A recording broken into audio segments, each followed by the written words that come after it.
Wow. No. Right. So let's, where do I share the screen now? Okay. Go for it, Claire. Oh, okay. Hang on, because it's not on the screen at the moment.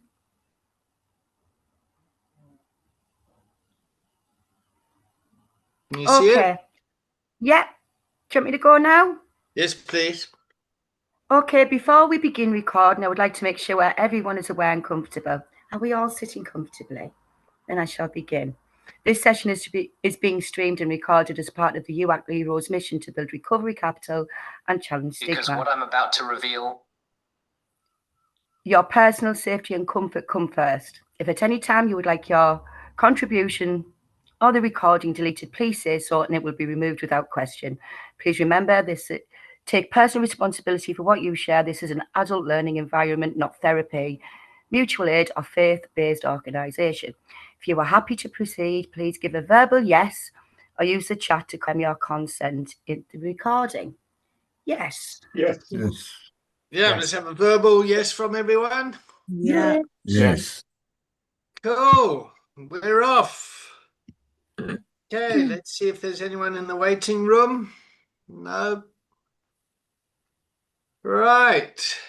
Which organisation would like to build the container today? Sankalpa, Kennedy Street, or We Do Recover? Sankalpa's numbers are looking a bit small there today.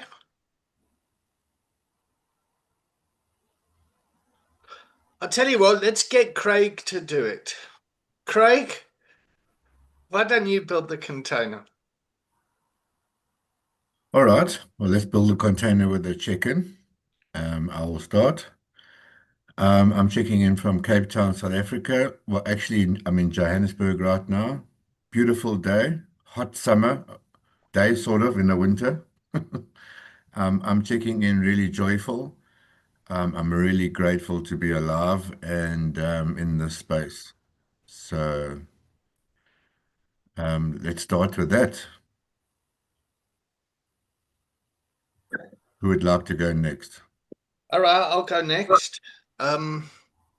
David checking in from Tooting Bec in London. And I want to know, do I sound like Craig? Have I got the same accent as Craig? Not as strong. Not as strong. Okay. Craig's is nicer.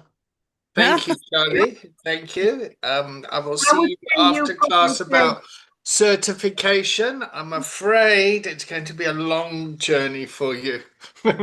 I check in, Playful. Nice to see you all. And I'll tag Debs. Hiya, everyone. I'm Debs. Checking in from Hartlepool. I am feeling okay, a bit tired. I had a late night and an early morning. So, yeah, but apart from that, I'm feeling okay. Ready for today's session. I will tag Sankalpa 1.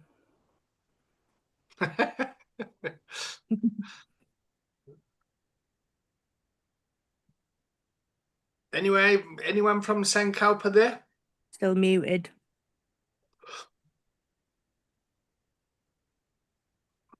Can you hear us, David? Now we can. Good. Go for it. Michael here saying Kalpa, checking in, feeling good this morning. A little bit tired, getting used to my new bed. Yeah, but other than that, I'm feeling good this morning, ready to crack on. Stephen. Yeah, Stephen Sankalpa, feeling good, yeah. I had a good week.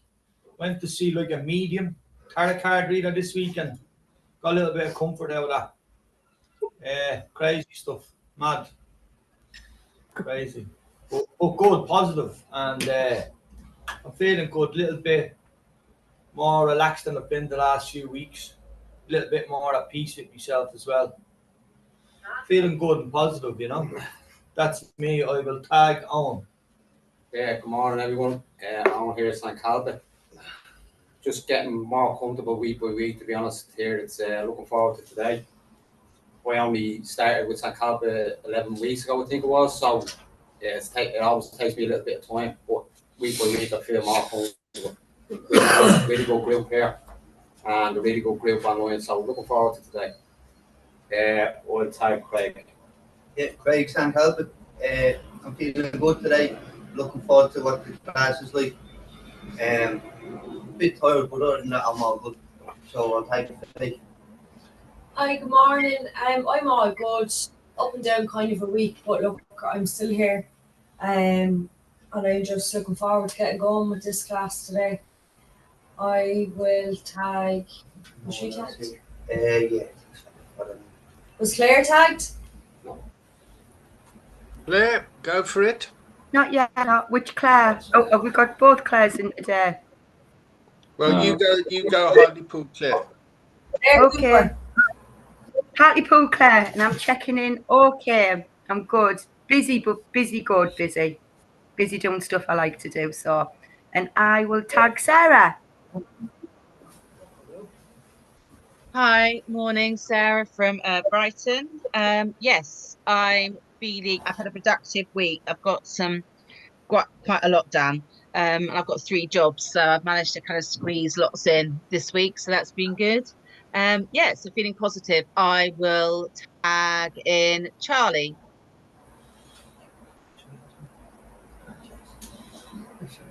Thanks, Sarah. Yeah, I'm feeling quite busy today. Claire Cooper's had me working for her all week. Supposed to be the other way around, but somehow she's managed to steal all my time, and I've been working non-stop for her all week. So apart from that, I'm good, thanks.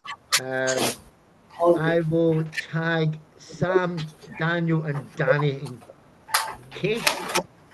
Thanks, Charlie. Hi, yeah, Sam checking in from Brighton, Kennedy Street Recovery. Having a really good week so far, feeling really good today. Yeah, just in a really good mood. Was really productive yesterday, got loads done as well, and ready for the day. Yeah, Daniel. Yeah, I'm really good. Woke up this morning, I had no power in my building. Had to come down to the basement here, and it was weird seeing people going up and down the stairs in my block. You know, things happen. Danny. Hi, Danny from Kennedy Street. Yeah, checking in. Good today. Good to see you all. It's been a busy week at Kennedy Street here, and yeah, looking forward to today. And I will tag in Moss. Yeah, morning everyone. Moss, checking in from Brighton. Yeah, feeling pretty good. Really nice night last night. Really privileged to be at a meal for one of my old sponsors who's 32 years sober. It was a really nice meal, and I'm grateful to be feeling sober today. I'm grateful to be here. I'm just looking. I'm not sure. I think everyone checked in. I think that's everyone's checked in now, isn't it? Yeah. I think so. Sorry, there's someone to check in at St. Calpe here. I'll bring him in. Bring him in. Yeah, I'm Michael. I was just away for a holiday. I'm back. I'm just excited about getting started again. And a bit of checking up to do, a bit of catching up to do. So, feeling good.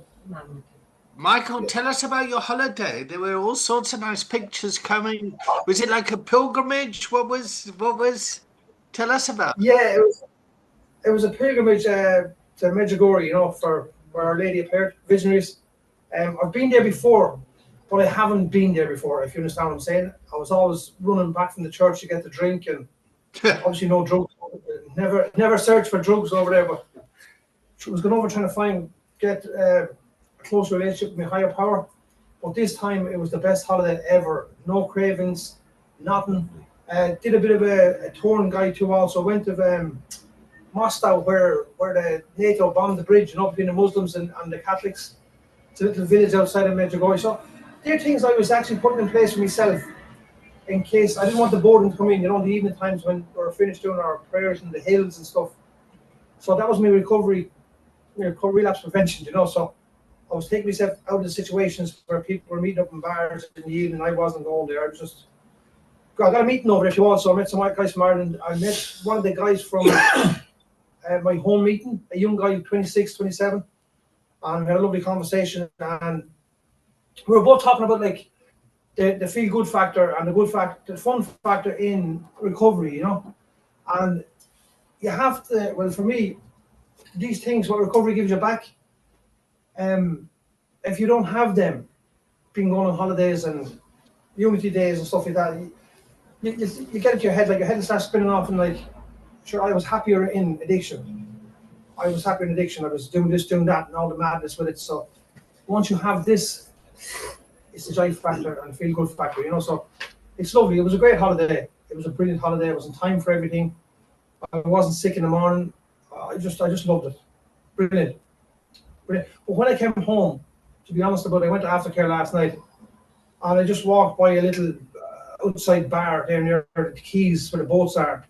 I just looked at people enjoying themselves, you know, normal people. And I had to bring it back to myself that I'm an addict, you know. I just went off and went into aftercare and shared about it. I feel good today. Back on the bus again. Wonderful, wonderful.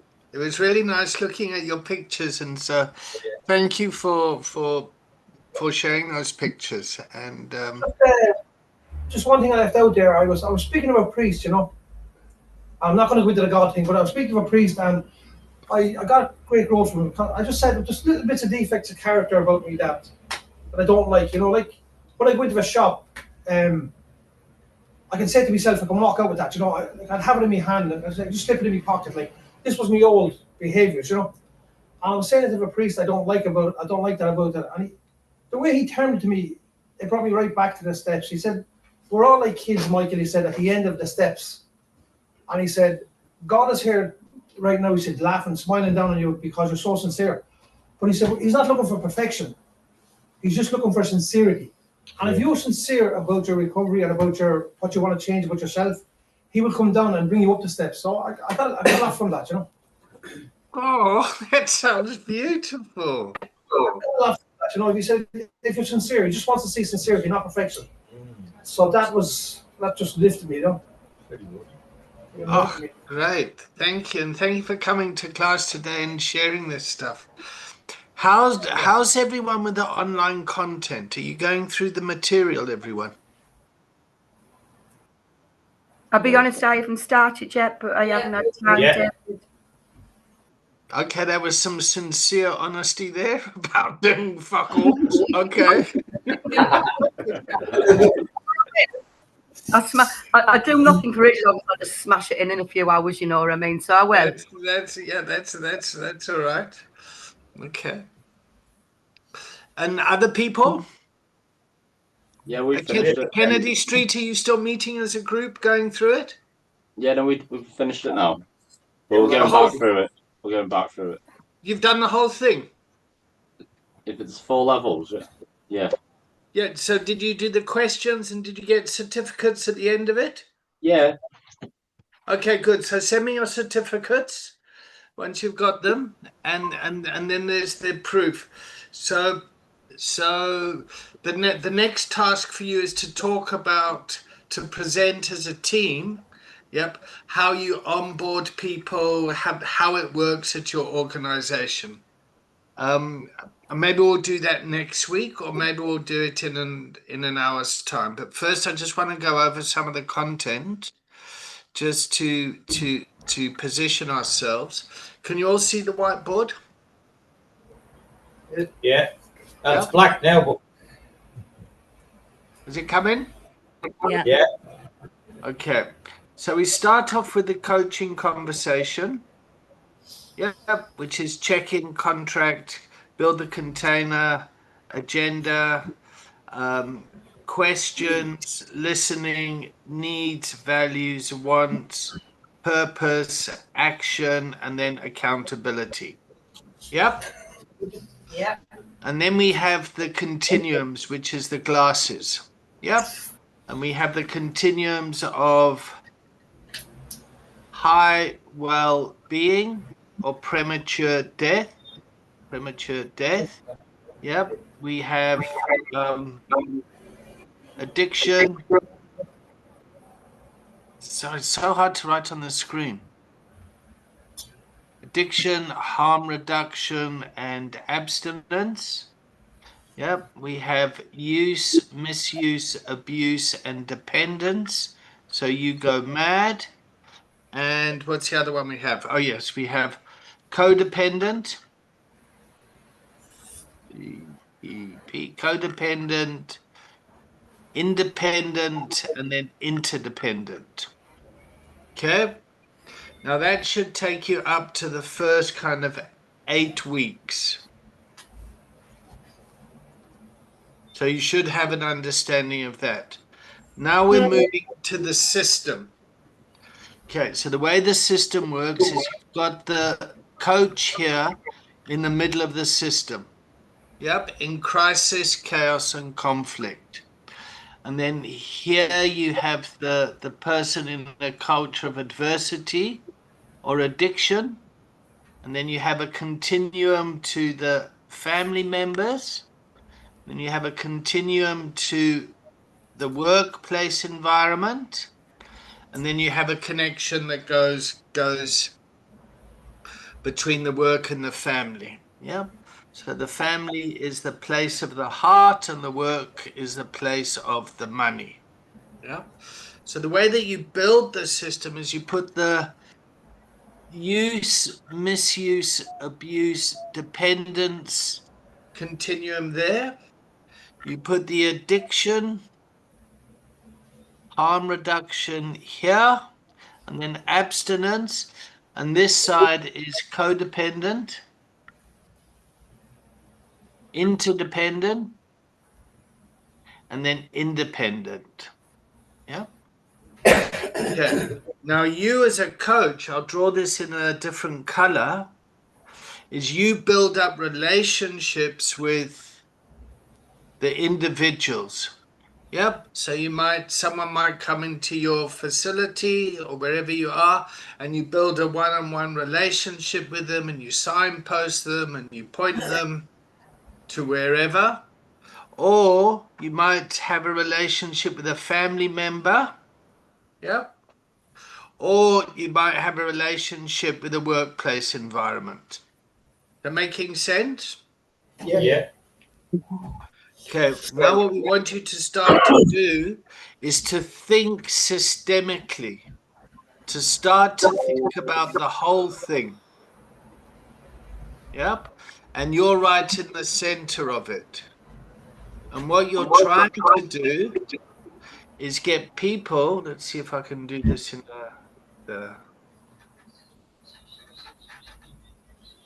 you're trying to get people to come over here to a culture of recovery. Does that make sense?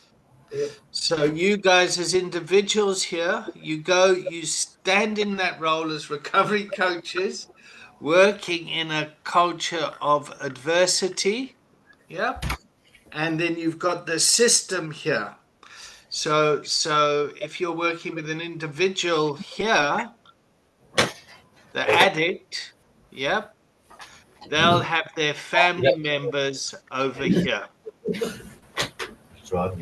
that have been impacted by that. And what you're trying to do is get people to come into a culture of recovery. Does that make sense to everyone? Yeah. Yeah? Okay.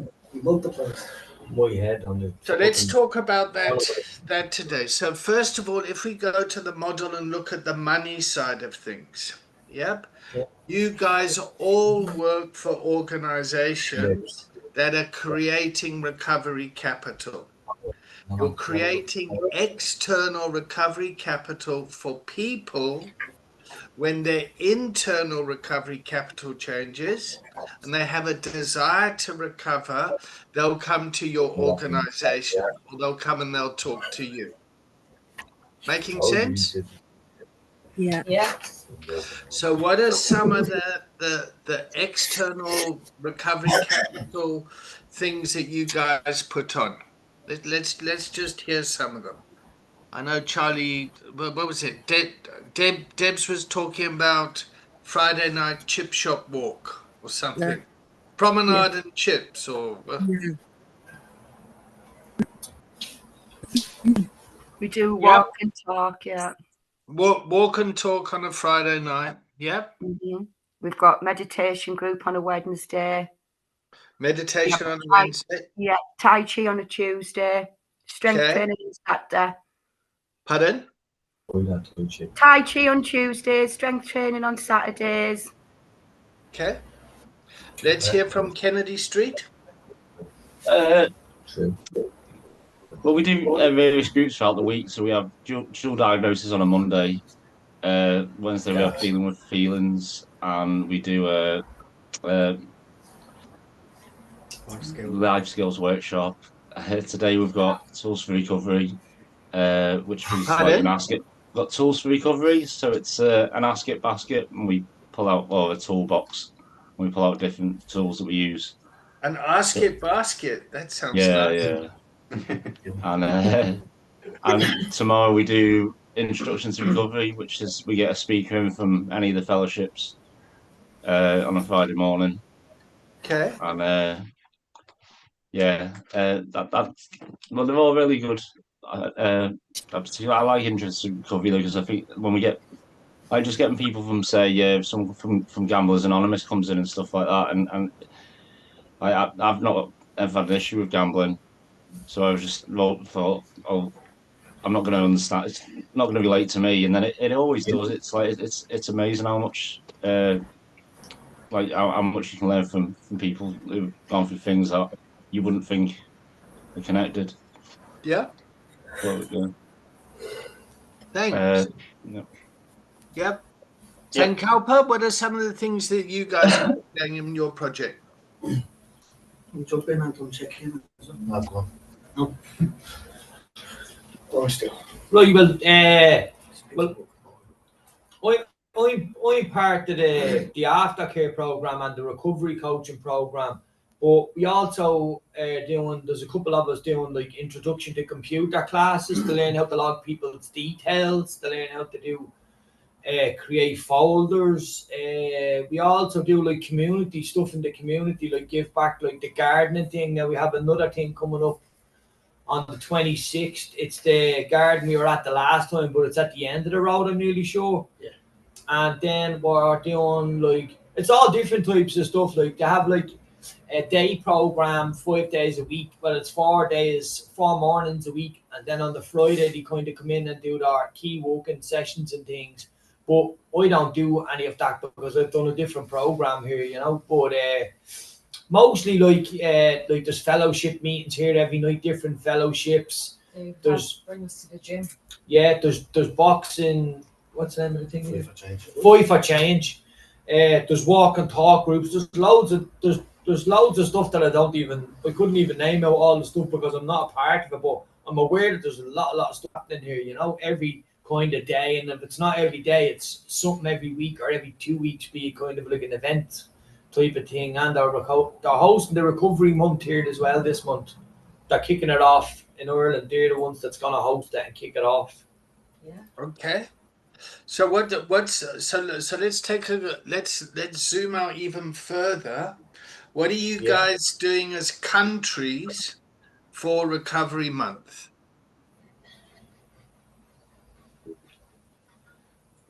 We've got Ireland, England, and South Africa here in the room. Well, I think in Ireland over here, they're going to host like a family day and like an open day here outside St. Calpa in the car park. It's going to be like a family fun day. They're raising money and awareness for addiction and recovery. Across all the services in Ireland and obviously other countries, like they're having runs to raise money for charities and stuff like that, and they're just promoting recovery and a new way of life, really. Great. And when is Recovery Month? Who was that? When's it? Sorry, Dave, when's Recovery Month? Didn't know there was one. September. Okay. Yeah. So they have the recovery walk. They have all sorts of things happening in Recovery Month. Okay. Just a big thing have you heard of it before? Yeah. I've spoken to just the gonna add to what Faye was saying in Ireland. oh, Before go I on. came into recovery, I didn't even know there was any movement around a recovery month. But there's a huge walk that we all got involved in last year. Starts from in town for the wider community all coming together, all the different services, and we walk from one part of Dublin to another part. And it's a real community feeling in it. The kids all get involved, families get involved. But last year the sun was shining and we all went, and it's just then we meet in a park in Marion Square.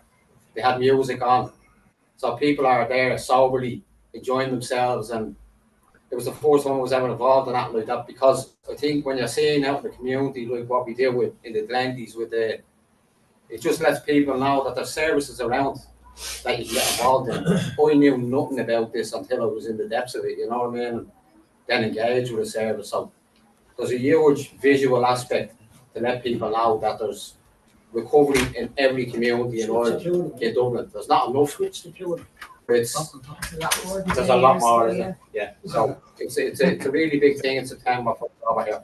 And I feel like before, like, you know, meetings and stuff, people wouldn't kind of broadcast that they were part of a fellowship or they had addiction issues. And now it's been, I suppose, it's been promoted, you know, people are proud to be part of fellowships and recovery, and they're proud to be in recovery, like. 2%. Yeah. So what's the tension between an anonymous fellowship, yeah, and being anonymous and recovering out loud?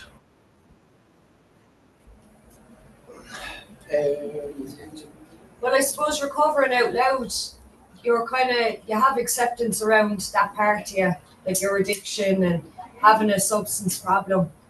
And I'd say like some people are okay with that. And I think for me, in order to heal, I have to be open with who I am and stuff like. But then I suppose you have people in certain jobs and I don't know what word to put with it, but they might be in a position to be able to broadcast who they are. Do you know what I mean? It's the stigma. There probably is still a lot of stigma attached to addiction and drugs and stuff like that. So kind of depends who you are, really, isn't it? Yeah, I think yep, Ireland's kind of old. So some parts of Ireland would be kind of old-fashioned as well, like where a lot of people would know about like AA, but like if you said to them about Cocaine Anonymous or these other groups, or NA or AN, they wouldn't really know. But everyone would know about AA because historically we've had serious problems with like our relatives and grandfathers and grandmothers, and going back to the 1900s, we always would have had problems with alcohol. So I think there's more awareness of people being alcoholics in the community than people being drug addicts. But where I'm from personally in Finglas, there's a big circle of people in recovery, you know, and there's a lot of people that's well known that's in recovery, and by having them people out there talking to other people, it creates the tree, it plants the seed for the tree to grow on people to say, Jesus, that fella's, he's a bit mental, but he's not on the drugs anymore, and I wonder how he done that, and they come and ask you, you know, and that's it. Like, there's more to recovery than carrying a message from a fellowship, you know. If you're going to rely on NA, CA, AA, whatever type of meetings that you got, if you're going to base your recovery on going to a fellowship, you don't have that much of recovery, you know, because you're going to have to live your life outside of those fellowships too. You're going to argue with your wife, you're going to argue with your kids, you're going to get into situations that you don't want to get into, you know. And I find in Ireland, when people get involved with the fellowships, if they go head in, it's not a bad thing. I'm not dismissing the fellowships in any way, shape or form, because they've helped me get to where I am today. But I feel if people go and live in them, you know what I mean? Like they're hanging in the coffee shops, they're hanging in the city centre, you know, I can believe it could be very bad for them as well. We need to kind of learn to coexist with the fellowship as well, like, and live outside of it too. You know, you can't just be fucking going around the gaff reading the 12 steps to your missus and your kids, you know, because people don't know about this type of stuff, you know, and even we don't know the full extent of it. We're still only learning, you know. So I find that once there's more awareness brought to people to come into stabilisation and recovery, particularly here, I think it's very good, you know, and it's becoming less stigmatised, I think, with in terms of drugs. With drink, there is a bit of stigma, but it's well publicised and it's well out there, you know. And we all know a lot of people involved in AA and they're good people, you know. But it's becoming more and more. I think the rise in social media has also helped it, because it's kind of cool for people to be in recovery now, you know. It's a cool type of thing, you know. And even people, yeah, it's a trend, yeah.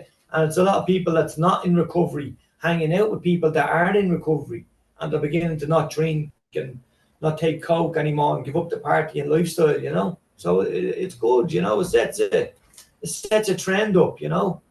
And some people will stay and some people won't, you know. But that's recovery, you know. Okay. Yes, Claire. Right. So I don't live my recovery out loud. I share as and when appropriate with people. So my friend group, none of them, other than my team who in recovery, my friend group, none of them have ever had an addiction problem.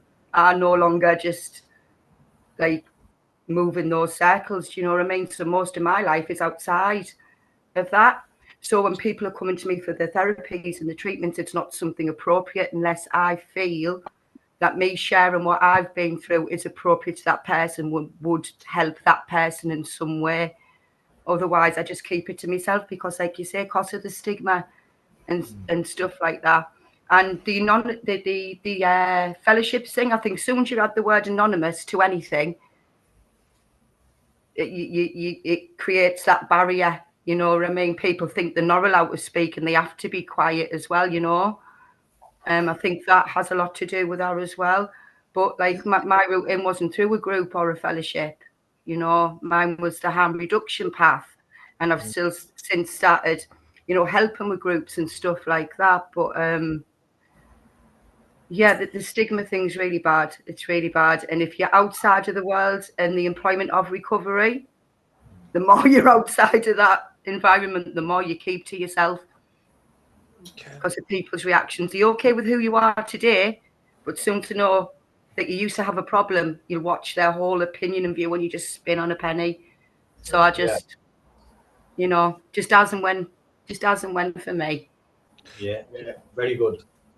Yeah. So on the one hand, it's very personal and individuals. And then on the other hand, we need to kind of bring awareness to it, and then to find the in-between ground of it. So just like the history of AA and the 12 steps, I mean, AA would have come about just after Prohibition. Yeah. And a lot of people were doing secret illegal drinking in the first place. Yeah. And I like to think over the past 100 years that the world is more tolerant around mental health. And we'd be naive to think that people still don't get stigmatized because of it. So it's like this public information stuff. Claire, I'm glad you mentioned multiple pathways to recovery. So not everyone has to go a 12-step route. Yep. There are multiple routes to recovery. Yep.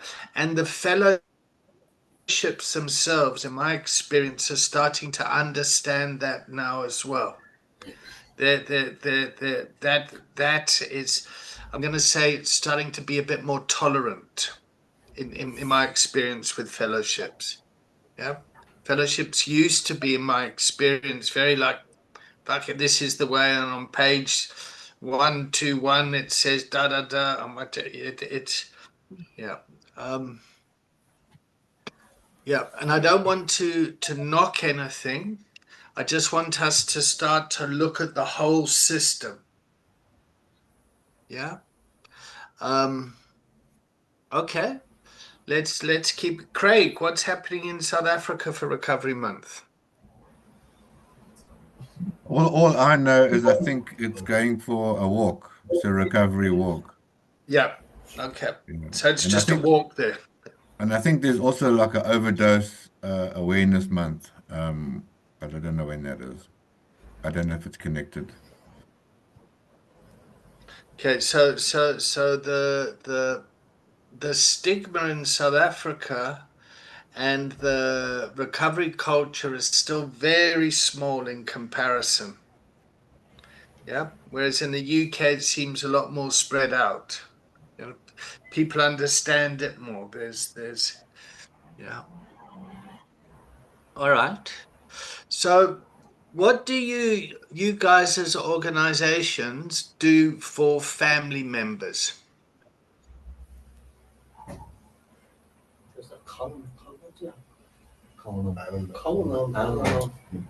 David, Michael here saying Calvin. There's for family members. There's Cohen and Al-Anon, isn't it? Al-Anon.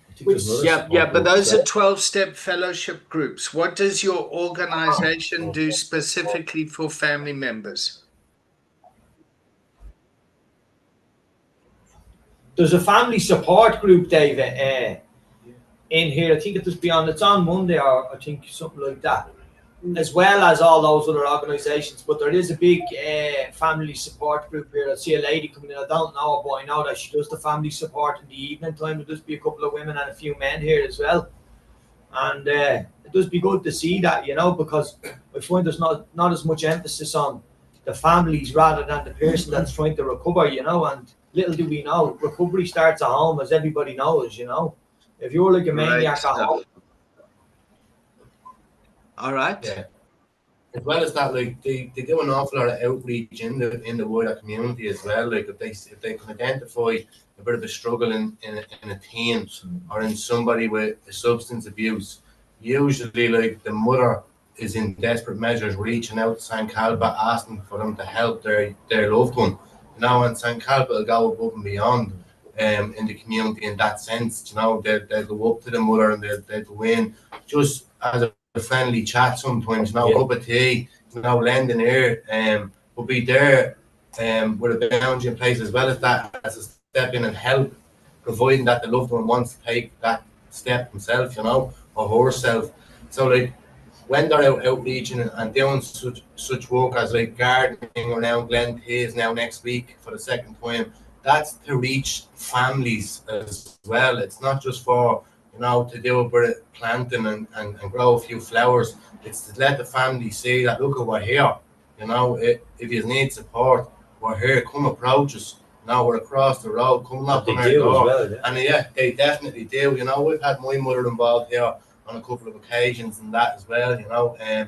She's seen me progress through a couple of programs that are here in St. Calby, and she has a nice relationship with this today, any way she can get involved and give back, or any way that they can help her, and we have a nice relationship today, Okay.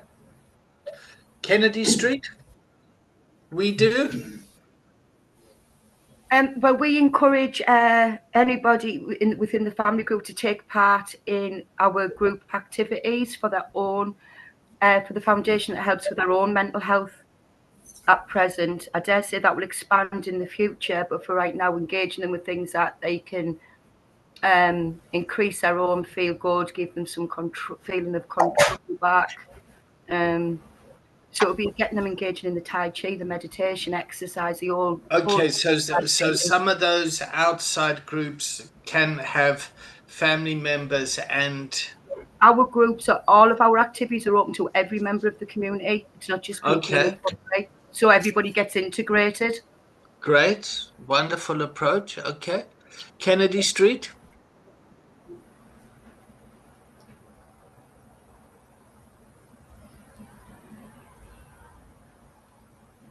Yeah, I'll jump in.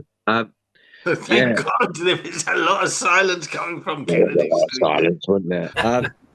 Yeah, I mean, when we get a lot of family members come into our drop-ins and talk to us, so we offer quite a lot of one-to-one support in that respect, but we don't have any specific groups for family members. But we do signpost and refer people to other the external recovery capital stuff, like the Al-Anon and all that sort of stuff, and but mainly we work with the people who are experiencing alcoholism and addiction and other addictive behaviours that detrimental to their life and well-being, really. But yeah, we don't, you know, I guess. Yep. Okay. All right. So there's no kind of right or wrong here. I'm just bringing awareness to it. So I'm in a program here in London. Yep, for my own well-being. I've been going there for almost a year, and there is nothing for the family members. You've got there are things for people who are abstinent, and there are things for people who are non-abstinent. Yep, and that's mixed, and there's all sorts of additional activities, but it's only the abstinence or non-abstinence people that get invited to those things. Why? Yeah. Pardon? Why, David? I don't know. I think it's just, I don't think it's a conscious thing. I think what happens is, have you ever heard that saying, the squeaky wheel gets, the squeaky cog gets the oil? Yeah, And, yeah. and I think that the role that the person in active addiction takes on is they cause so much chaos. Yep. They get the attention in addiction. And then when they move into recovery, they get the attention in recovery. And the family members are kind of left behind, kind of bewildered. Yeah. And then when you invite family members in, they get a bit shocked by it, because they kind of go, well, I didn't cause a problem. Yeah. And I don't need the support. But actually, they've been very impacted by this. Yeah. Yeah. And in family system, I mean, Tommy spoke about it a couple of weeks ago. Yeah. About how his behavior was impacting him personally and impacting his wife and his kids and the family and all that sort of stuff. So it's something that we need to be aware of when we're coaching in the system. Yeah. And in the year that I've been there, my girlfriend's been saying to me, well, when am I going to get some support? When am I going to get some, yeah? And Next year. Pardon? Hello, next year. Next year. Yeah. So it's something that we need to be aware of as well.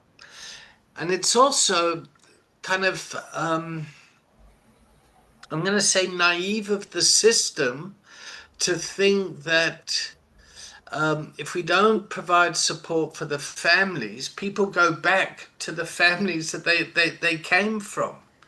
Yeah. So I like the analogy of the two fish bowls. Yep. One's filled with polluted water and you got the fish there.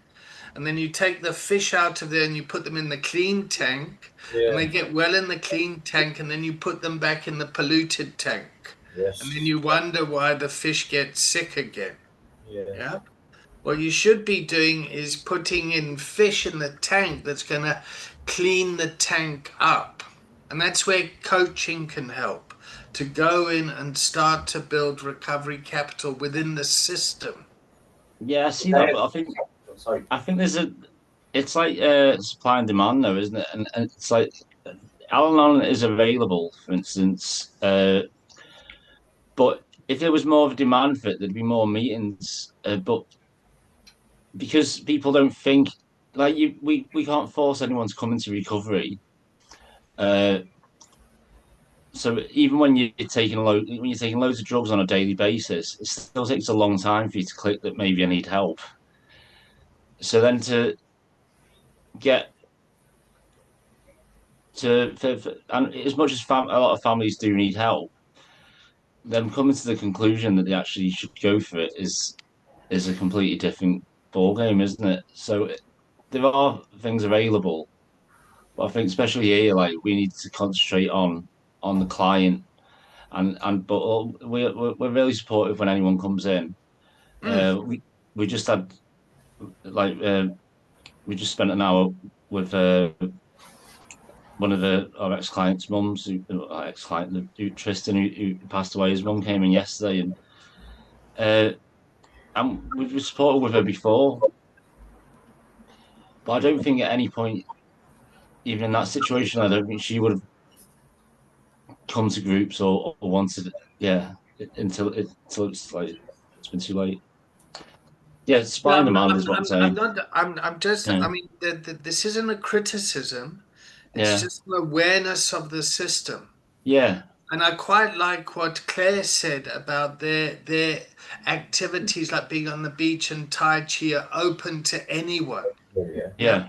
And that could put the responsibility on the addict to say, well, come on, love, let's go down to the beach, or the partner. You know, these are just kind of things that we need to be aware of. What we're trying to do is break the silo structure, trying to bring community, so everyone's kind of working together, as Yeah, opposed to, well, Sam. we yes, come in, Sam. Yeah, Sam, Kennedy Street. It's really actually been quite thought provoking for me, because my mum came here, in the early days, and she did say to me, oh, that's your thing. I feel like I don't belong. At one point, she wanted to set up an Al-Anon meeting here, or like a Nar-Anon meeting. But she felt like it was kind of treading on my toes a little bit. Yeah. Um, so yeah, no, I really get it. It's been thought provoking. I've been thinking of how we could, I like what Claire said about, everyone's welcome, and I think that's kind of, you know, all you've got to do is you've got to sign up as a client with us, and you can come to our workshops. You can come to our groups, whether you're a family member or whether you've got an addiction or you need help. I just don't know if we necessarily advertise that. Okay. So I think we could do some. I think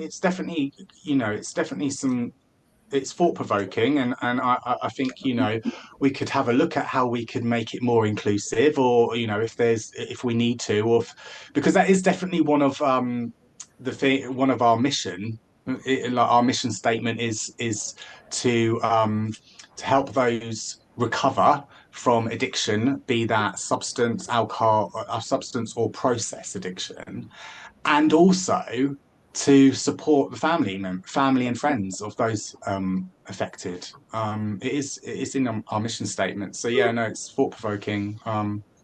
Yeah. Great. I mean, Sarah will be able to give lived experience about how her family's been impacted by this.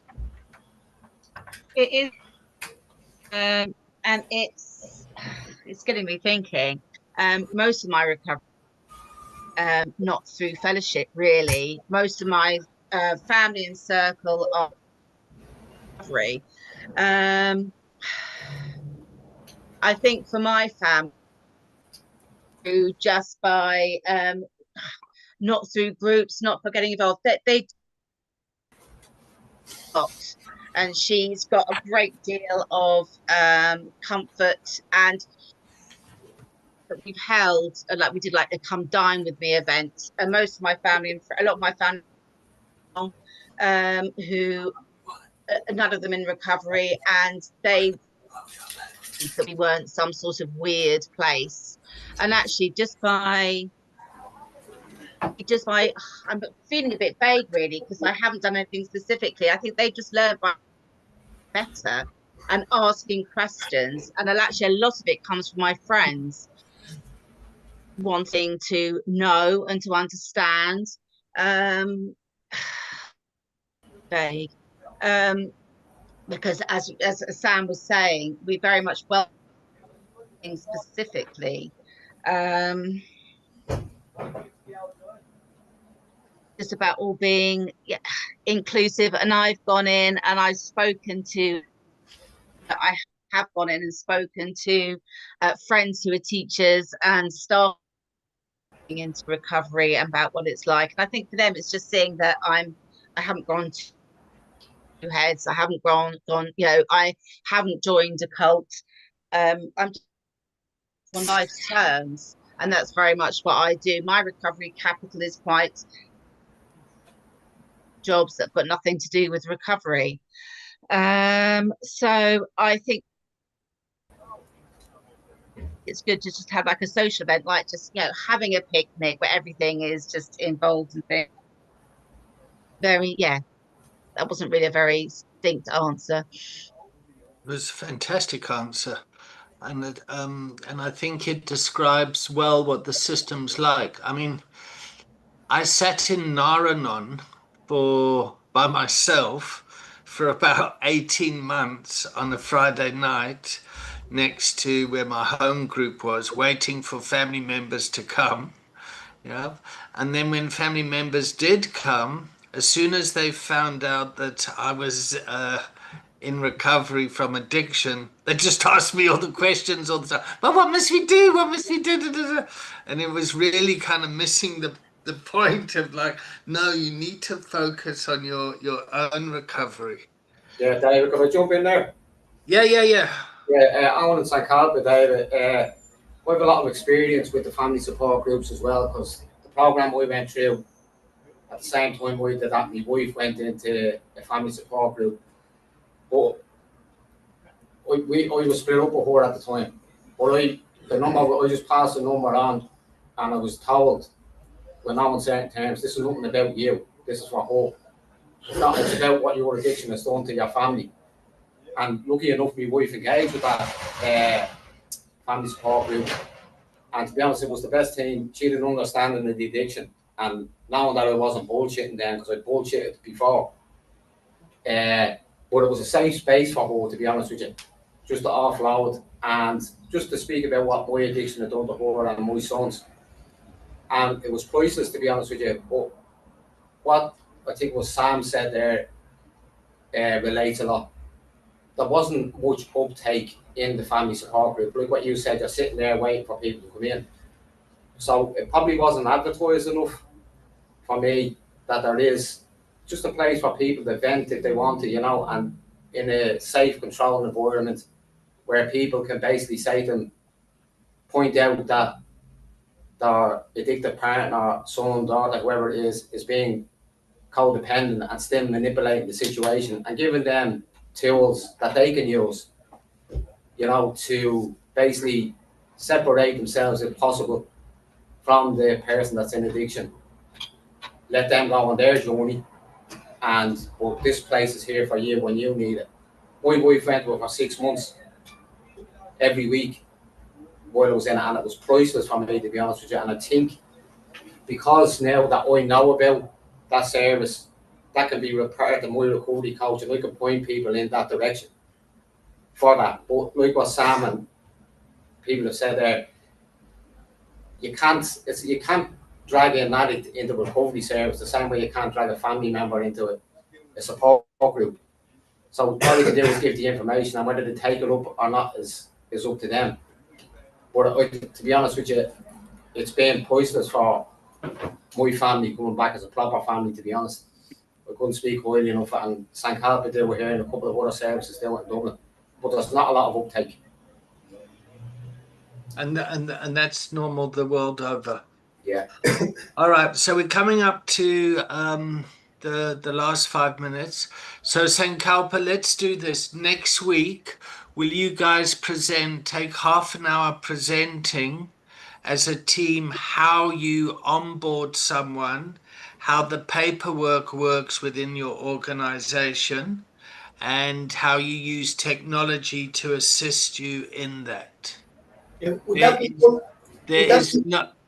no right or wrong. You just inform us about the process. Will we do it as a group, David, and have one speaker for the group?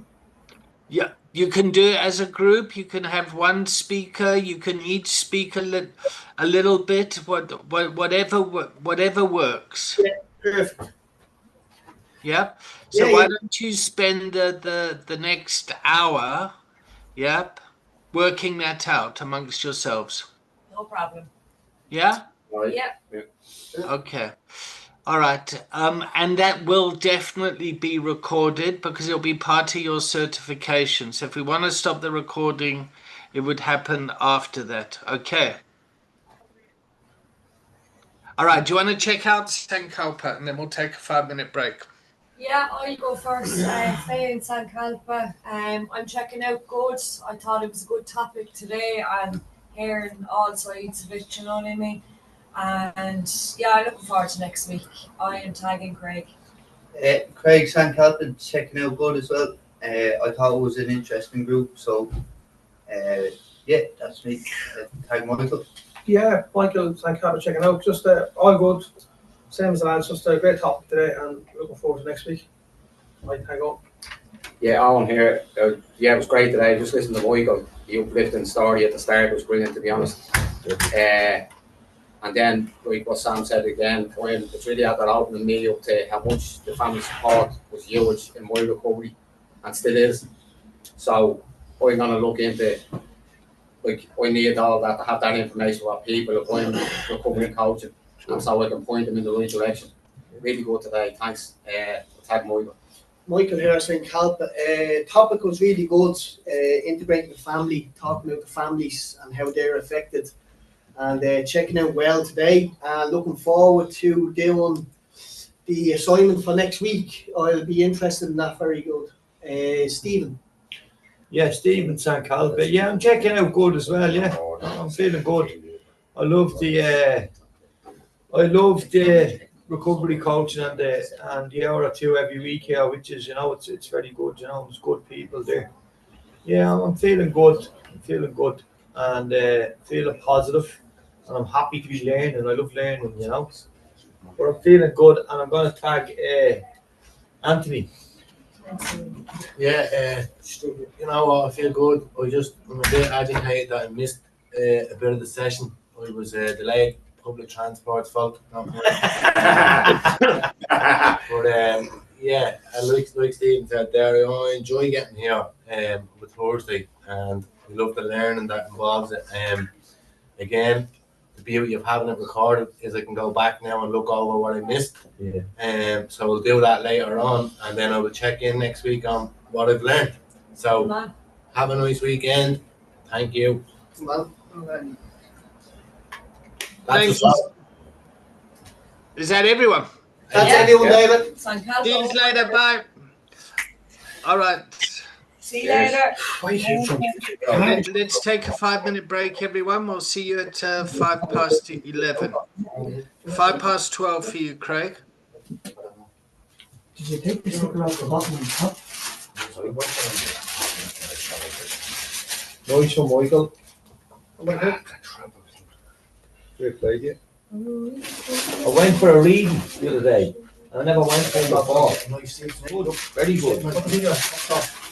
Blown away. Seriously. See what the woman had me doing, right? She had me standing out. She had me standing out there like that, Michael, right? She said, hold your hand as much as you can, right? So and there's a little card on the hand, and someone's hand. I said, no. Oh, Jesus. No, what's that? What are we doing, knockoffs. On the hand. She then in the back. Oh, I said, yeah. Then starts like that, right? Then you draw.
Awesome. This is David Collins coaching. My name's Tyrell. I'm sending this voicemail from my official head office. Quick question. If I could show you 3 simple steps to make promoting your business way easier this month, would you want to see it? If so, we're running a free online workshop, how to easily promote your company without having to get a degree in marketing on the 25th of August at 10 a.m. It's short, practical, and designed to take the confusion out of marketing. And just for attending, you'll get a full educational marketing kit that contains our marketing book, workbook, and masterclass to help you build campaigns and make promoting easy. We'd love to invite you or someone from your marketing team to join in at no cost at all. Just let us know what email address we should send your ticket to so you can claim your spot.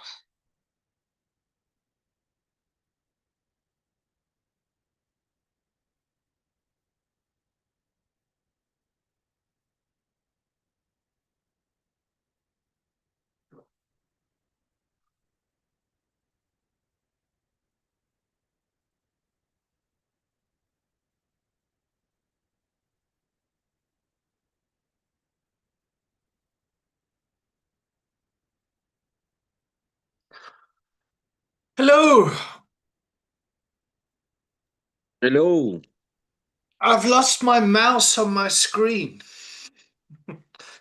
So I can't tell where I'm pointing. So sorry I didn't mute there. I should have.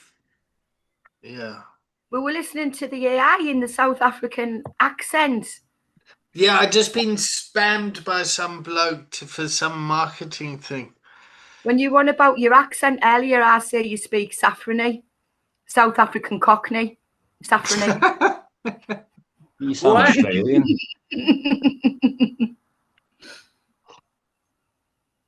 Right, 6 minutes past. Who would like to build the container?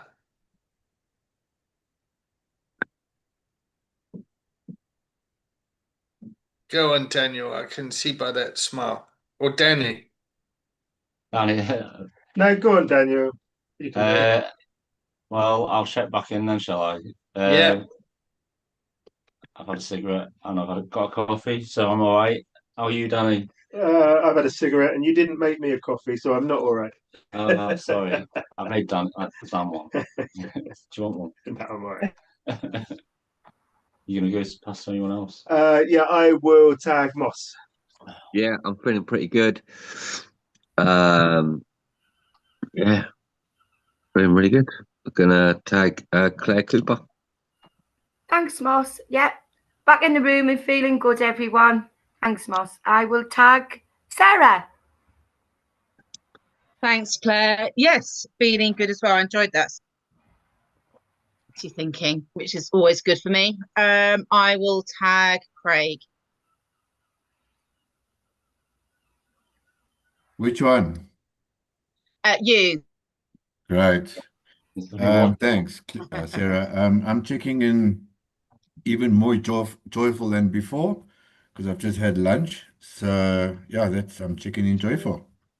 And I'll tag Charlie at We Do Recover. Thanks, Craig.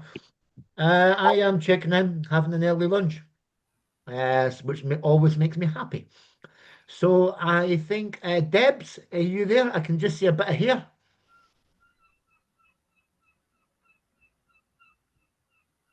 You microphone's off, Debs. There's a lot of hair there. She hasn't fell asleep, has she? Are you there, Debs? Are you there, Ronnie? Microphone's not on. I was muted there, but yeah, I'm here. I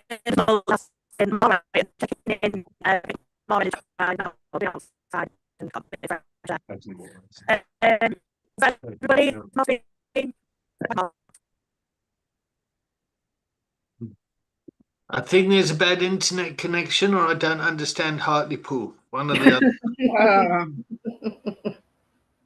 Okay, Sam, do you want to go next? Yes. Checking in, feeling good, caffeinated. Lots of inspiring conversation then. I've just sent loads of messages to Claire saying we should do this, we should do this. New groups. We should do a recovery walk for Recovery Month. We should set up a support group. So she's probably gonna, I don't know. It was really inspiring. So yeah, feeling good. Oh, great. That's wonderful. Is everyone checked in? Yeah. Yeah. Moss, did you check in? I can't remember. Yeah, I did. Yeah, I'm feeling pretty good. I just respond to Sam there. You know what it's like, Sam. You ask Claire, "Can we do this?" Yeah, go and do it, Sam. Do it. You've got to do it now. Well done. Yeah. You're tasked with that job. Yeah, yeah. It's exactly what I was thinking. I was like, oh, am I digging myself a hole here? No, but it's good. I know you're planning the walk. Hmm? I know you're planning the walk. And what? You're not digging a hole, you're planning a walk. Oh, yeah. Yeah. All right. So you can see the whiteboard, yeah? Yeah. Yeah. All right. So let's make this a little bit thicker.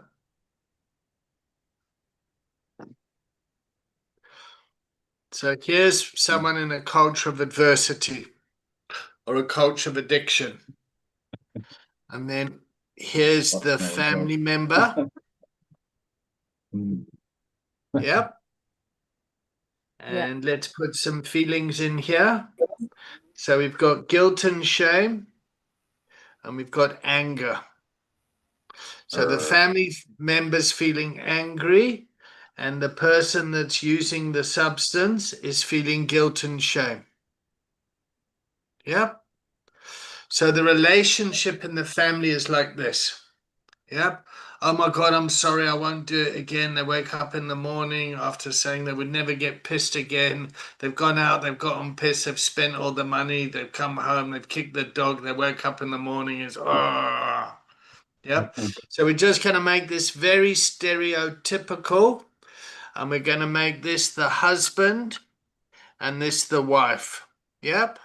And we're going to make this the father and the mother. Okay. So the relationship is built around functioning around I'm angry and you've got guilt and shame. Now the person, the husband here, comes into recovery, stops drinking, and then starts to feel anger. Because that's the first stage of denial. How could I do this? What kind of blah, blah, blah, but I can't believe it. They feel sadness and they feel fear. Yep. Now the relationship moves to angry wife, angry husband. Yep. Now the husband can't express his anger and the wife can't express her anger because the wife has fear. Oh my God, what happens if I express my feelings? They're going to go back to using. Yeah? And so the dynamics of the relationship start to change. And it's really important for me that this person gets support and then understands what's going on. Otherwise, this anger comes out sideways. Does that make sense? And then there's also systemic pressure for the system to go back to the way it was. Yeah? Making sense? Yeah. And what you want to do, what you want to kind of look at is the relationship here between them starts to move itself towards a culture of resilience or a culture of recovery. When there's a relapse or something, the relationship will go back to a culture of addiction or a culture of adversity, but there's a sense of normality. Yep. So when my father would drink, yep, what would happen is he'd stop drinking, and in our family, we'd be filled with fear and anger. And the fear was, oh, is he drinking again? Has he relapsed? Is he okay? Is he go da da da da da? Yeah, we would have a sense of fear around us, and we'd talk about it in around it. And then when he did, yeah, but he would go back to feeling guilt and shame. We'd have anger and go, oh my God, he's back on it again. Oh my God, da da da da. But we could communicate in a way that was familiar for us. And what I had to do with my mum one day is just say, Mum, we've got to learn how to talk about our relationship as mother and son about other things, regardless of whether dad's sober or not. So me and my mum our relationship had to get into recovery. Does that make sense to everyone? Yeah. Would you support my thinking here, or do you think I'm off track?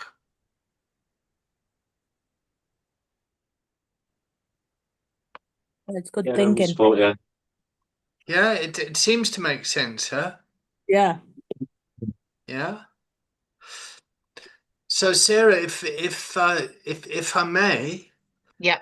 yep, your one daughter was quite angry. She was very angry. With my eldest, who went into recovery, she was 14. And it's quite a hard one because. So let's not talk about it if you don't want to. Yeah. Yeah, no, it's fine. I'm just because there was lots of other things going on as well. Husband, who I was in a relationship for over 20 years, he has think I needed help. He didn't. We had a very. He's a very good man, but and so at the time we weren't communicating, and for many years before then, so the girls were living environment. I have two girls. There's 4 years between them. They were living in an environment where it was toxic, quiet, and it was so they would deal when I went into recovery with knowing that their mum and dad were going to separate. So there was so many different things going on, and so when I went into recovery, my mum, who I'm very close, stepped in and kind of moved into the family home with Nick as well.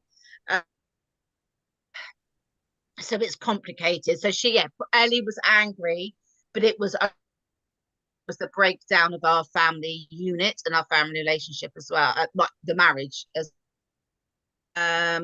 My youngest, and obviously my eldest, saw a lot. Obviously, they're obviously very aware and very, very acutely aware that present for either of them for many years. My youngest probably didn't know any different because she had never known me. She was 10 at the time, so she didn't quite know how to deal with it. I had a lot of very close friends who my girls. I've got a very close unit of friends who spent a lot, so they had lots of support to try and work it. But initially, yeah, the fear, anger, I thought about this a lot, stemmed from them being absolutely shit scared. Yeah. Both my girls of knowing what to do and how to handle things. Okay. Unfortunately, your line's a bit bad, Sarah. So okay. You keep coming in and out, but I've got the gist of it. It's a great example, but I'm sorry I'm sorry that you have a great example. So, but like you've got your mum involved. Is it your ex-husband now? So you got the father involved. Your daughter's involved. It's like it's a typical chaotic environment that could really do with coaching, could really do with recovery coaching going into a system. Does anyone else want to kind of share about their family experience if they're okay with it? And I really want to try and keep this recording. So please do it in a way that's going to be conscious of if they were to see it as well. I'm happy to talk a little bit.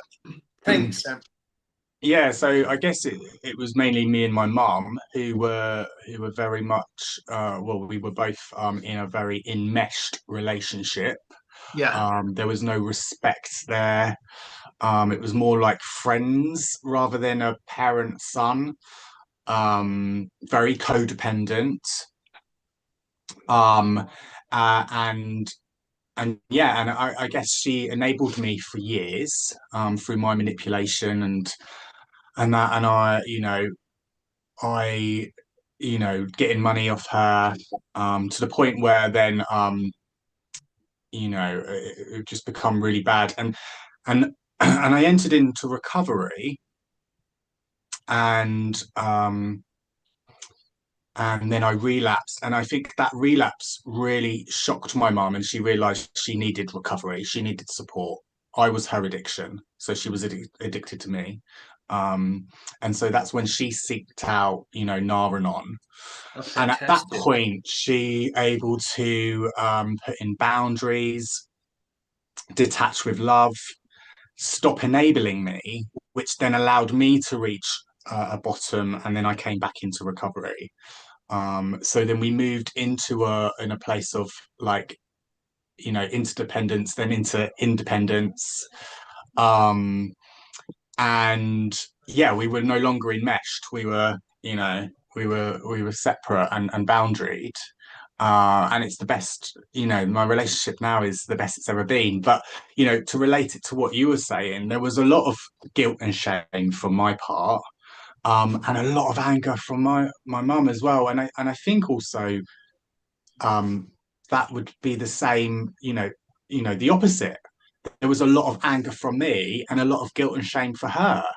So, guilt that these are her words, that she didn't bring me up properly, or that she failed me.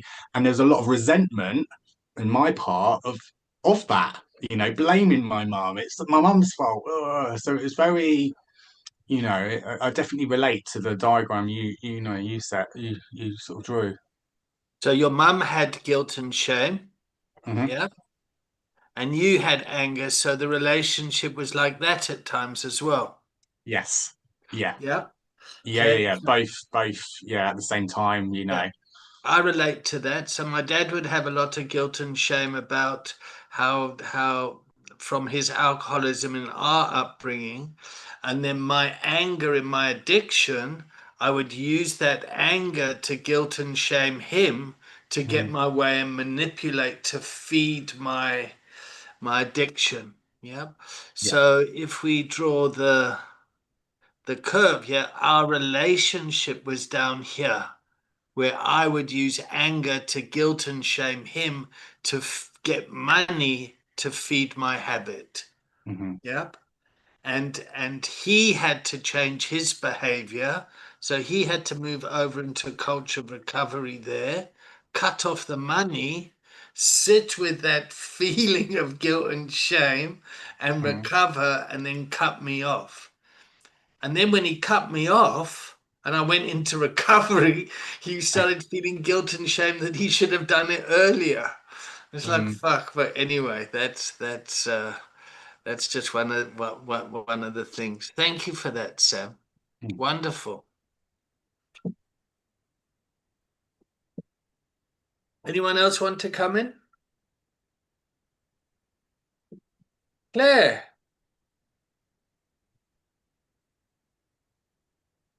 You're muted, Claire. Muted, Claire.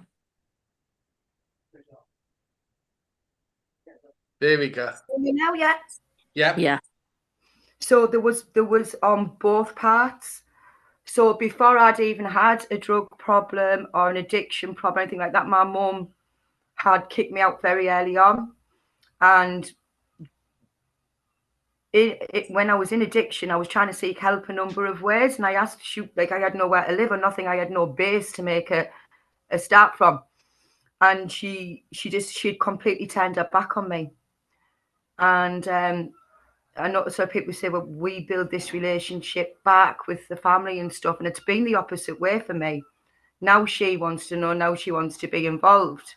And I had loads of anger. And she was left with the guilt and shame. I had it at first, obviously, because, you're aware of your actions and what it does to everyone. And it's been a long road to try and get my mum out of the guilt and shame. And I won't pretend that I don't still have some anger towards her, because I do. There's moments where and I think, you cow. Like I could never, you know what I mean? So, yeah, I can relate. It's not just a one-way street. So Claire, where do you hide that sadness? Where do I hide it?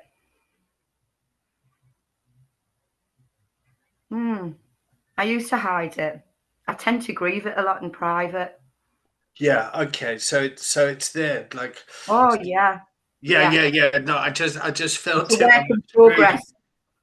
It's like, yeah, and I'm going to assume, and I might be completely wrong here, but the anger is something that you're quite comfortable expressing, showing. But the Yeah. vulnerability and the sadness of being a girl kicked out by her mum, like that pain must be quite big inside of you. It was because I was just a kid. Like I said, I wasn't in substance use. I was in school, and my mum had some kind of episode, and I used to waitress on an evening. And I came back 14-year-old, and she wouldn't let me in. Where have you been? This house isn't a hotel. Where the hell do you think you've been? She left me stood there in the middle of November on the street in a skirt and a blouse, no coat, no nothing. And then I never lived with my family again after that. I went out into the world and. Claire, are you okay to talk about this? Yeah. Yeah, because your voice got quite shaky there, huh? Yeah, I'm not one for hiding my emotions anymore. It's great. So I really want to just honor you for the sacredness of the story that you're bringing here today. Yeah. Okay. Like 14 years old's young, huh? But I was an old When you're 14. when you're 14, you think you fucking own the world, but in hindsight, it's like, God, 14 years old, kicked out. She dumped on me from being a kid. My dad used to work away, and like at 10-year-old, I had to round up. I was the eldest of 5, and I was rounding up my other brothers and sisters from school, take them home from school. I'd have to let ourselves in with my own key, and then get on with making their food and looking after them. And I mean, she worked. She wasn't lazy. It's because she was working shifts, but still, it was still all on me. And then you do all that, and then it's just off you go. And then I had to go back 8 months later because she had a nervous breakdown. Even though she'd kicked me out, I went back to look after my brothers and sisters. And then when she was well again, conflict, she put me back out the door. And that was it. I've never lived with her. And how old are you now, Claire, if you're allowed to say? Oh, that's easier to say than how old I am, David. I'm 45. 45. Okay, so 31 years ago this happened, huh? Okay. So stories like this we can bring into the room, and it like there's a presence there.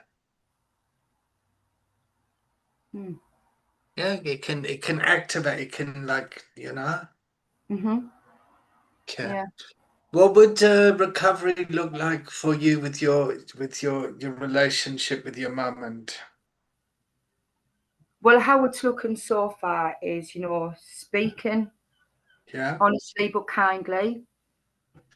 And just, even if something she says I don't agree with, just hearing her out and just let her voice it.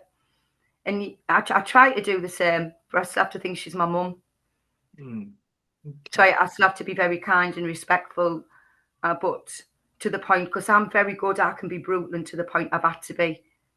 You're as hard as nails. It's for me. I've had to be strong. I've had to survive, and so I can be quite, and it can be blunt. And I just think I'm just being honest and direct, and people see it as me being mean or aggressive because I'll speak assertively. Yeah, no, and just so you know, like, the reason that I want to explore this with you is so that, like, we're doing our own personal work.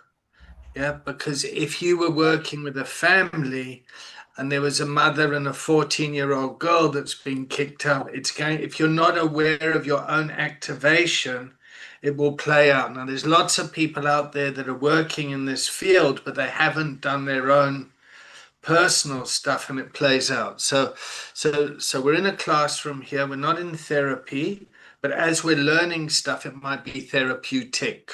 Yeah. Okay. All right. So yeah, you are hard. You're very strong, and you're very kind of like, where you stand with you. Yeah. I'm the strongest person you'll ever know. So I can accept myself, but other people's actions and words, and I'm like, I'm a big softie, but I'm quite assertive in when I need to be. No. You've got a huge heart. A huge heart. And it's often the pain of our childhoods that give us those huge hearts, that make us very compassionate people. Mm. Yeah. Okay.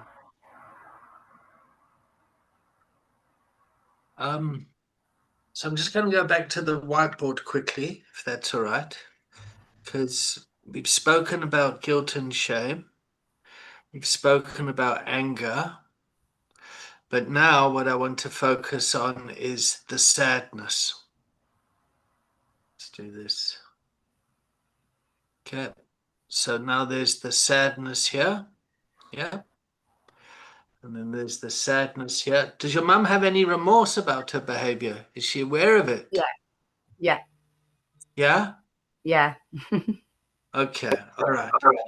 So when you bring your sadness into the relationship and your mum brings her sadness into the relationship, what do you two get? What do you?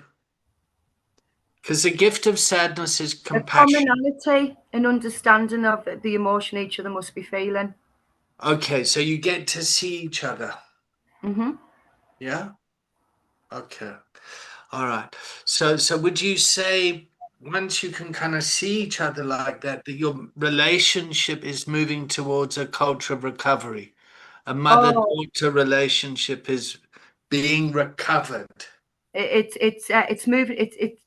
We have recovered a relationship so far, but it's still very much we're working on it. Yeah. We Okay. now have a relationship I didn't have even before everything. So we are much further on down the path with that, you know what I mean? But it's still grown. We still have our moments, you know, but we're still working on it. Okay. And what help does your mother get for dealing with her anger and her fear? Well, my mum wasn't really angry. It's Okay. more, she was more filled with remorse, which she Okay. tells me a lot. So I think I'm her outlet for it. And I keep saying, look, it's no good. Don't worry, it's gone. We can't get that back. I understand what you're saying. It's gone. We just need to move forward. Now I understand it. I acknowledge it. I recognize it. And it has to go the same way as my anger. Behind us, we need to move forward and look at ways of just making this better. Okay. So anger gives you the gift of boundaries, yeah? Mm. There's anger, and that's boundaries. There's the line, don't cross it, yeah? Mm-hmm. Sadness is the past and gives us compassion. Mm-hmm. Fear is the future and gives us intuition.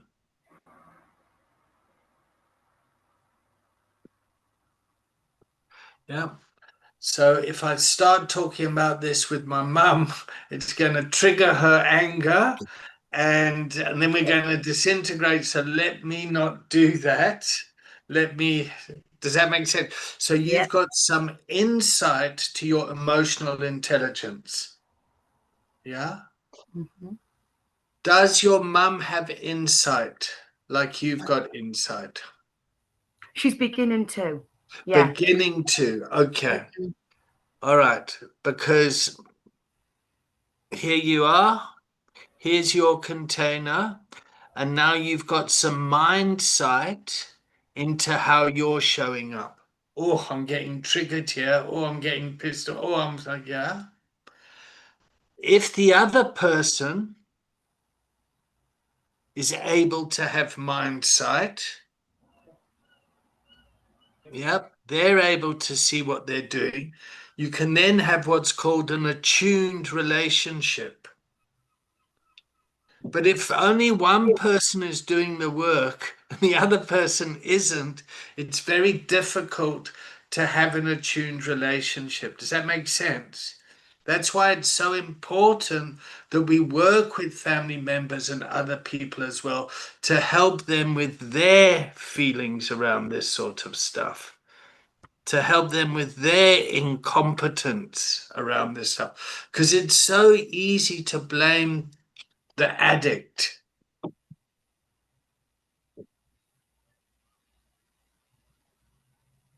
Thank you, Claire. Welcome. Another wonderful example. Okay. How's the class going? Are we on track? Yeah. Yeah. So Yeah, yes, Mice. yeah, like I'm really like appreciating like learning like how like that stuff and like just looking at my own experience. Like my mum passed away, which led to my last relapse. But it's like for me, this whole stuff, like one of the things I learned about, one of the models I use when I talk to people is the mate, I just had it on the tip of my tongue then. The uh fucking hell, there's the model, the triangle where you've got like the victim, persecutor, and rescuer. Drama triangle. That's the one, yeah, like the drama triangle. So like it's kind of like thinking about that in relationship to the people around me and the people that I affect, you know what I mean? Because like when I'm in addiction, I'm always playing the victim, right? Or I'm playing the persecutor because I'm persecuting my mum and my dad.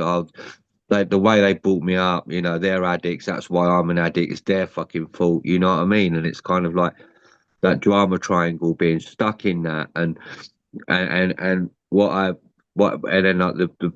the thing about it is to step out of it, be an adult, and have like the healthy relationship, the healthy boundaries and stuff, which is like the program did for me. Like when I first went through the program nearly fucking 20 years ago, and I did my step 9 with my mum.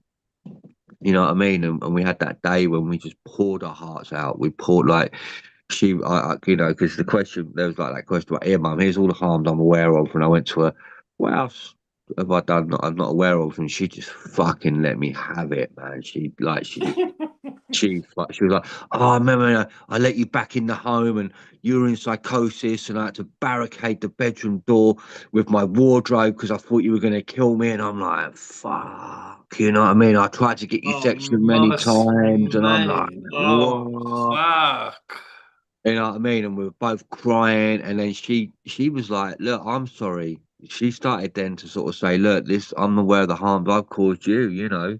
It wasn't good for you to be a kid coming to see me in prison and see me in rehabs, and like it was just the most beautiful thing, you know. And then we moved on from that, you know, and we had, like Sam, we had like this very codependency relationship, you know what I mean? And it was like, but she was just sort of scared, like you sort of said, like that fear, you know, she was scared that I was going to relapse and stuff, and, you know, when I got back into recovery the second time, and you know, I was clean up until the day she died. You know what I mean? So it's like you know, I was 8.5 years sobriety. You know, I set my goals and achieved what I set out to achieve, working as a support worker in mental health, and you know what I mean. And you know, and she said, oh, "I'm really scared of what's going to happen to Paul. Paul, what's going to happen when I die?"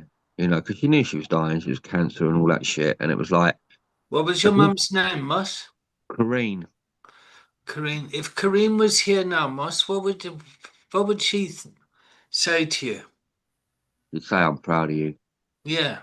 She would say, I'm fucking proud of you right now. Fucking proud of you right now. Yeah, she would. Oh, that feels so strong, Moss. Yeah. For me, it just feels like I'm fucking proud of you, son.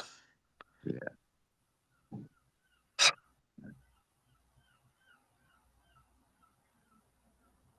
I resonate with your mum. I'm also proud of you, Moss.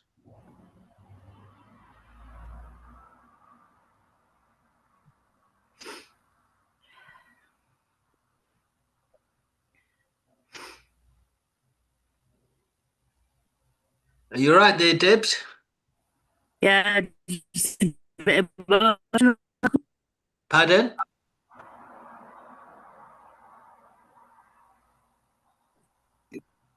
I just say it's got I just emotional. Yeah, it's emotional, huh?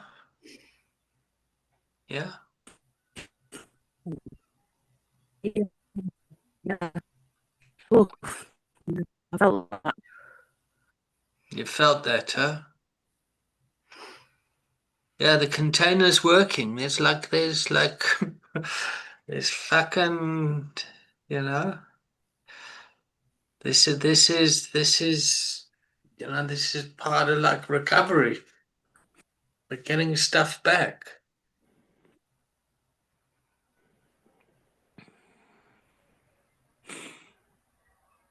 It was very touching, Moss. Thank you. Very touching, huh? Yeah, well, lump in my throat still. Yeah. Just like I love the proud part. Yeah, that's what got me. Yeah. No, So worried what was happening and look at you.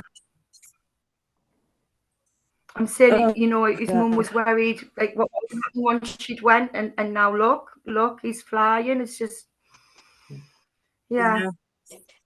Lovely. Thank you, Claire. 'Cause you touched me as well. What you were sharing, and like, you know, you allowed me to then open up myself. You know, so thank you.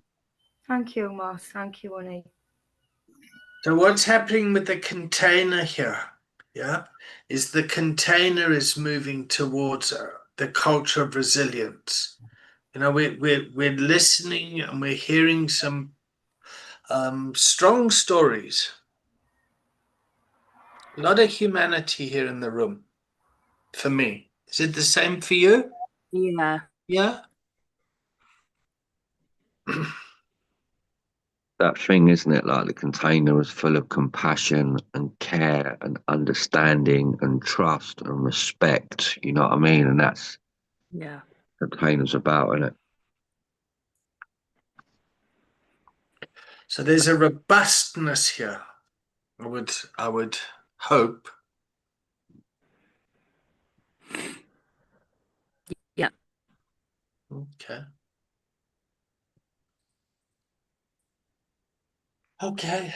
So Craig, how are you doing? This is your second week here.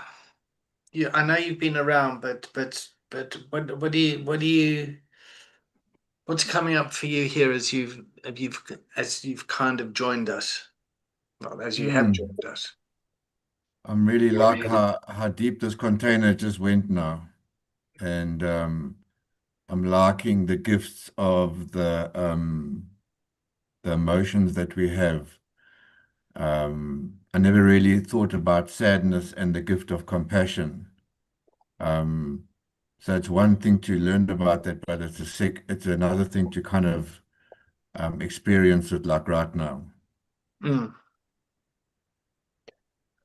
So there's the cognitive part where we can talk about something, and then there's the heart part of experiencing it. Yeah. Yeah. And somewhere between the two, you find authenticity. You don't want to be too much in your head, yeah, and you don't want to flood with all the hard stuff. You want to kind of keep that balanced and be contained, so you can be there for the person that you're coaching or sitting with.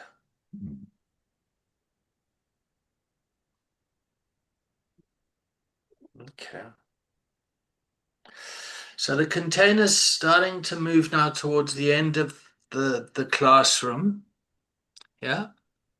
Would anyone else like to add anything before? I mean, we still got time. We got a good kind of 7 minutes before we start the checkout, but Yeah, it reminds me of something I've been reading this week, which was, I think it's when we remove the shame from the past, we delete the anxiety in the future.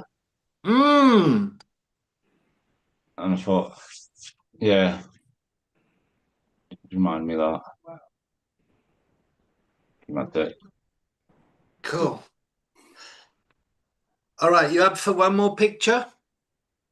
Yeah. Yeah, I'll go with the same one. All right. I might have done this last week. Did I do this last week with the brain? Left and right side. No. Okay, so you got your left side of the brain, and then you got the right side of your brain. And the left side is kind of quite logical. So it can see into the future, make a decision in the present based on the past. Yep. So if I go and speak to my mum about this sort of stuff, I know it's going to kick off here because, yep, to take Claire's example, yep. The right side of the brain processes feelings and emotions, and so as I'm talking to you now, my lips are a bit dry, my back's a bit sore, got a bit of anxiety in my stomach. Yep. It processes stuff around. I can hear. I can hear the house is quiet where I am. Okay. And often what we need to do to link left and right brain thinking is to use a metaphor. Yeah. So my dad was in our rehab, and my dad was a real academic intellectual guy. So he was very much in here.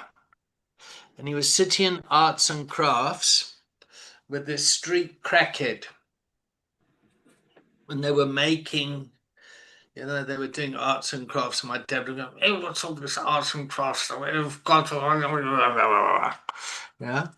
But he was sitting with this crackhead, and the guy was sorry, my political correctness has just gone off. He was sitting with somebody that was using cocaine. Yeah. And the guy had a whole lot of string in his hands, and he was kind of playing with it. And my dad said, "Oh, what are you making over there?" And he said, "This is how it feels in my stomach." And my dad got it. He went, "Oh my God, that's exactly how I feel." So what the metaphor of kind of like, and then the art to describe it was really able to connect left and right brain thinking. Yeah. So what I want us to do now as we check out is to think of a metaphor to describe how you're feeling now, or what you've learned, or whatever. Yeah.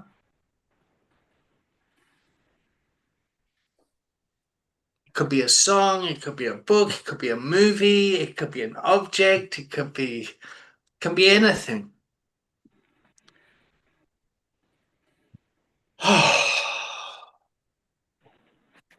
I'm feeling so real in my head.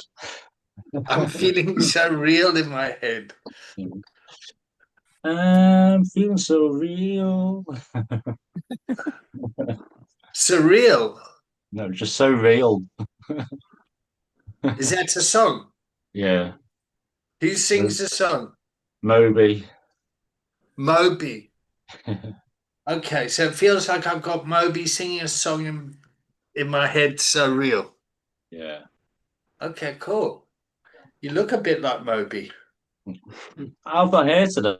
It's all coming back. I trade it back. Great, thanks. Who's next? Well done. Hi, Danny. I've been feeling a little bit raw today because of the subject matter. I've been a little bit quiet today. Been listening. It's basically I'm on my step 9 at the moment, and I've got a lot of family issues. Basically, I've been completely cut off from all of my children and all of my siblings and my mother. And so it's quite a difficult area for me. So I've been grateful for what we've talked about today, but it's been a bit of a learning experience, and it's I feel a bit raw about this. I had a brief conversation with my sister yesterday, and a tiny bridge has started to be built, but it feels like I've got a lot of work to do in this area. So yeah, I'm feeling a little bit raw and vulnerable in this area at the moment. So forgive my quietness today. No. Thank you. So I feel raw building this bridge. Mm. Yeah. Yeah. It's a tiny bridge at the moment. Yeah, but a bridge it is. Thank you. Thanks. Thank you. Yeah, so I'll go. So I've got two kind of metaphors in my head. So the first one is like a roller coaster. Yeah. So at the top, I felt like really inspired and, excited. And then at the bottom, when Moss was talking, you know, that feeling of, just like, yeah, just feelings. Um, and and in a reflective kind of state as well, I really felt that. And then the other metaphor is like a pot of boiling water or like simmering, because those feelings that I feel, they do, they bubble up, and I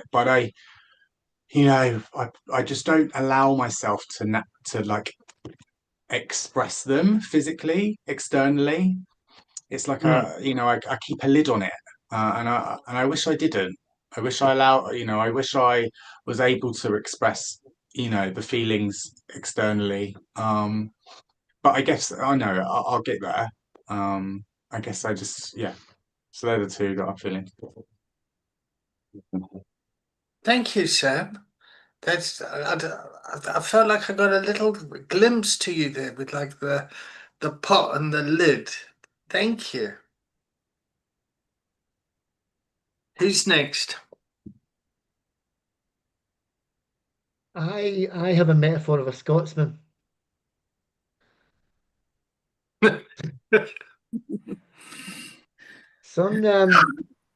Some days I love wearing the Scottish attire. Do you know the kind of the kilt and the jacket and all this, and I feel really, really, really, really smart, especially with the kilt on.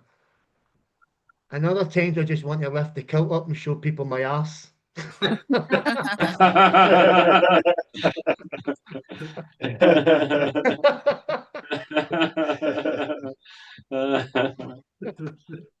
Take that. Thank you, Charlie. Who's next? I'll go next.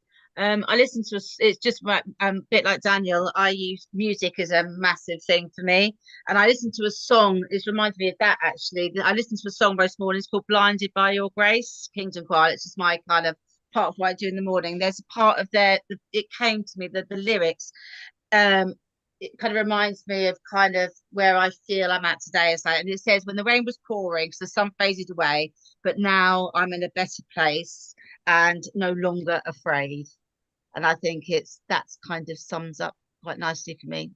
Can you say those words a bit slower? Part of the lyrics, the verse, and I sing it in my choir as well. So it's kind of important. And the rain was pouring because and the rain was pouring. The sun faded away, but now I'm in a better place, no longer afraid.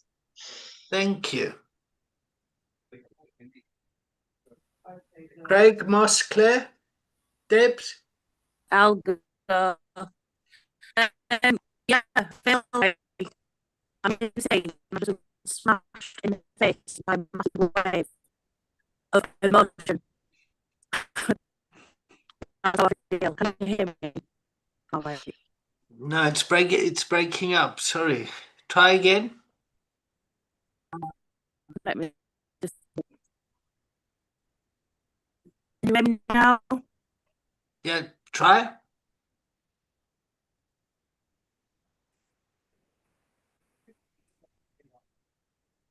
So I said, I feel like I'm in the sea. I'm in the sea. Just been smashed by a massive wave. Okay, I got you. Like, and the wave is like emotions. The wave is like a? The wave of water is like emotion. Emotion, yeah. Yeah. So I feel like I've been dumped by a wave of emotion in the sea. Yeah. Okay, wonderful. Have you got a life jacket on? Are you all right? No, I'm drowning. Oh God. Okay. Well, phone Charlie and Claire after the meeting. They can come running to you like David Hasselhoff and Pamela Anderson from what was it? What was it? Baywatch. Yeah. Cool. Who's next? I'll go. Mine is very similar to Deb's, except that I'm on a little boat on on a calm sea, and the sea is the emotions that I'm feeling in the container, and I can feel them like hitting the boat, but um, I'm not getting overwhelmed, but I'm not sinking below the waves, if that makes sense. So I'm feeling the emotions, but it's okay. Cool. Thank you. I feel like I'm stood in the eye of the storm. So it's like in the eye of the storm, there's no wind, there's no chaos, there's no carnage. But all around me, like living in the centre city, Brighton, and working in a frontline service, there is chaos and carnage everywhere. But it's not me. Like I'm serene, I'm peaceful, I'm calm. That would be my I metaphor. love the way you say chaos and carnage. Say it again. There is chaos and carnage everywhere, David. Chaos and carnage everywhere. I can feel your peace in the center of the storm. Great. Claire, did you go? Go on then. I've never shut up, have I? You're doing well. Be more tree. Sorry? Be more tree. I feel like an oak tree. All this is stable, it's grounded, it's steady. And what other people shared might have ruffled me leaves, and I can feel it and I can experience it. But I feel calm and centered at the same time. Great. So calm, centered, grounded, solid. Yeah. So the branches can sway and move and the leaves can be ruffled, but my roots are strong. And it was just lovely to hear everybody else sharing them, and the leaves are me emotions, and that's what it was ruffling. It was yeah, it was lovely. Yeah. Is there anybody else to check out? Yep, there's me. I feel like my stomach feels like salad dressing that's been shook up, and the bottle's been put down, and it's like, okay, so now it's got to kind of separate a bit. Great. All right, everyone, are we good to check out? I check out with joy. Moss. I'll check out with gratitude. Charlie. Okay, we'll come back to you once you've unmuted. Claire. Checking out feeling humble. Charlie. Check out feeling loved. Debs. Checking out feeling grateful. Sarah. Safe. Sam. Hope. Danny. Gratitude. Daniel. Ta-ra. Ta-ra. Ta-ra. And Craig. Joyful. Cool. All right, everyone, you're good with the recording still? Yep. Thank you. Yeah. All right. Bye-bye, everyone. Thank you very much. Thank you.